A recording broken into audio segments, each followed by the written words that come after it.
Everyone, good morning. কেমন আছো তোমরা সবাই? নিশ্চয়ই খুব ভালো আছো, আমিও খুব ভালো আছি। দেখো আজকে আবার একটা নতুন দিনের সকালের সূচনা নিয়ে আবার চলে এসেছি তোমাদের সামনে একটা মিনি ব্লগ নিয়ে। দেখো সকাল সকাল দেখো ফুলগুলো তোমাদের দেখাচ্ছি, নয়নতারা ফুলগুলো দারুণ লাগছে। যাই হোক, এবার নিচে চলে এসেছি। নিচে চলে এসে আজকে ব্রেকফাস্টে বানাবো হচ্ছে চাউমিন। তো চাউমিন প্রথমে গাজর দিয়ে আলু দেবো না, গাজর দিয়ে রান্না করব। তো আজকে চাউমিন রান্না করতে করতে শেষ সময় কে এসেছে জানো? দেখো, দেখে নাও, তোমরাই দেখে নাও কে এসেছে।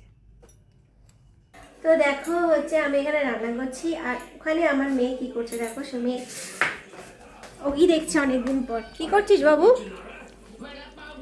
কি দেখছি? ওগি অনেকদিন পর, তাই তো? এই যে এটা বন্ধ হয়ে গেছিল, এটা অনেক দিন পর এটা শুরু হয়েছে ওর।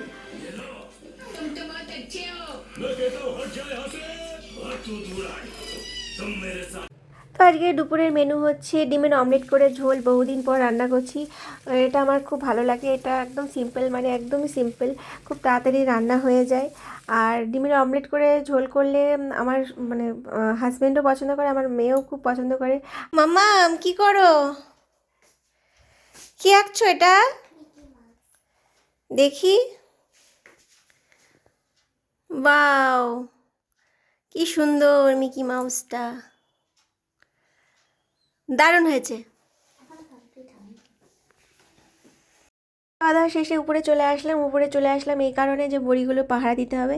তো যাই হোক, আজকে বড়িগুলো দিয়েছে, টানা রোদটা পড়েছে না, টানা রোদে বড়িগুলো শুকিয়ে যাবে। এতে করে কী হবে বলো তো, বড়িতে কোনো গন্ধ হবে না। তো যাই হোক, আজকে ব্লগটা আমি এখানে এন্ড করে দিচ্ছি। আবার দেখাবো না কোনো ভিডিওর সঙ্গে। Tata, bye bye.